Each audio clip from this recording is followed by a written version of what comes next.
BFM Matin. Nicolas Caro, votre livre ce matin, c'est un rendez-vous. Rien que Mais ça. oui, ça fait partie des plaisirs de la vie. Ça aussi, le retour d'un recueil de Philippe Delerme. Parfois, il propose d'autres idées, comme dans son livre. Vous vous souvenez, où il disait qu'il adorait New York et pourquoi, et pour cette même raison, il n'irait jamais.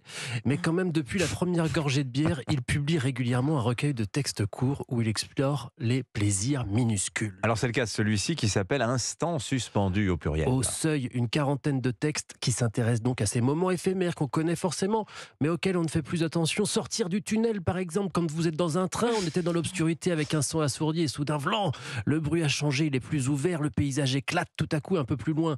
Rien à voir, c'est ça l'intérêt de ces recueils. Enfiler les Stan Smith.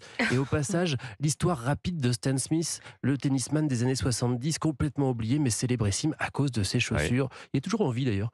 Il y a la lumière du soir aussi, ou la mouche de l'été. Il semble que ce soit toujours la même chaque année, écrit Delerme. Elle aime les murs blancs, les contrevents tirés, l'assoupissement de la campagne alentour. Oui, elle est rarement seule, hein, la mouche de l'été, oui. ceci dit.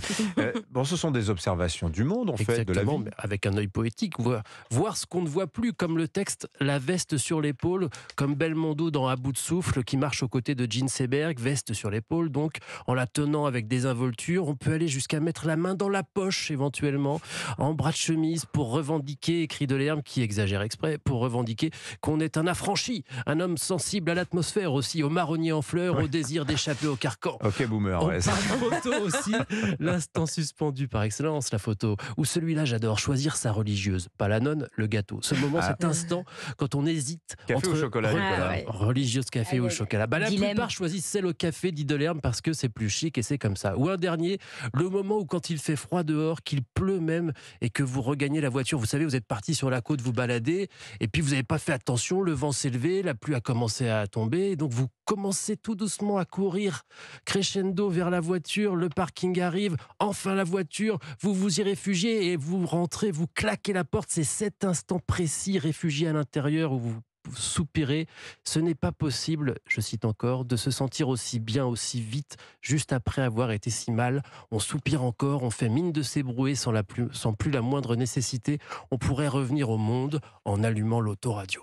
Philippe Delerme, les instants suspendus, c'est au seuil. Merci beaucoup Nicolas Caro.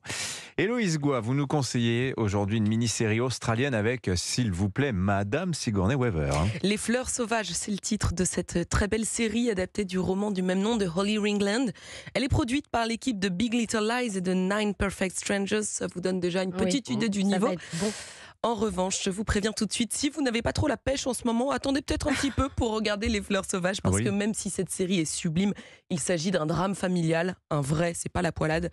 Les épisodes suivent le destin d'Alice, une petite fille qui se retrouve orpheline après un incendie qui a emporté ses parents. Effectivement, oui. Voilà, ça commence joyeux.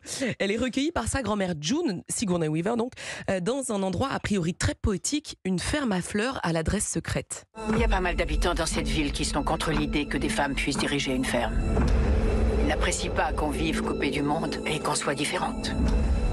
Bon, qu'est-ce qui se passe dans cette ferme à fleurs? Pourquoi l'adresse est-elle secrète? Eh bien, en plus de vraiment cultiver toutes sortes de fleurs, June et sa compagne accueillent depuis des années des dizaines de femmes vulnérables ou en danger. Toutes ces victimes hébergées dans la ferme sont appelées les fleurs. Ah d'accord, mais j'imagine qu'il y a un mais. Absolument, parce que Alice grandit et elle comprend que sa grand-mère a tissé toute une toile de terribles mensonges autour de sa famille et de son passé. Il y a des choses que tu dois savoir, Alice. Des choses que je ne peux pas dire sur un répondeur. Mais putain, qu'est-ce qui s'est passé? Je lui avais promis de la protéger. Alice a le droit de savoir ce qu'il s'est réellement passé. Comment t'as osé? On n'est pas obligé de tout lui dire tout de suite. Dans cette ferme, les femmes communiquent à travers les fleurs qui ont tout un symbole différent. Donc, quand Alice finit par fuguer, elle laisse à l'attention de sa grand-mère un lys de marais qui représente la trahison. Cette poésie du texte original est très bien retranscrite à l'écran. Évidemment, Sigourney Weaver est à des kilomètres de son rôle dans Alien. Y a-t-il un alien? Non, absolument non. pas. Ici, elle incarne avec une justesse épatante une femme dure, fermée, qui peine à arroser de tendresse sa petite fille qui en a pourtant grand besoin pour pousser droit. Vous voyez la métaphore avec les fleurs, j'ai travaillé. Cette série, c'est à la fois un drame et un thriller qui nous parle à tous, puisque les épisodes explorent la famille, les racines et les secrets qui abîment. Les images sont somptueuses de bout en bout, c'est bouleversant. Elle a aimé, Héloïse Goua. Elle a adoré. Fleurs sauvages. Merci beaucoup, Héloïse. C'est à voir sur Prime Video, la plateforme de streaming d'Amazon. Merci beaucoup, chers amis.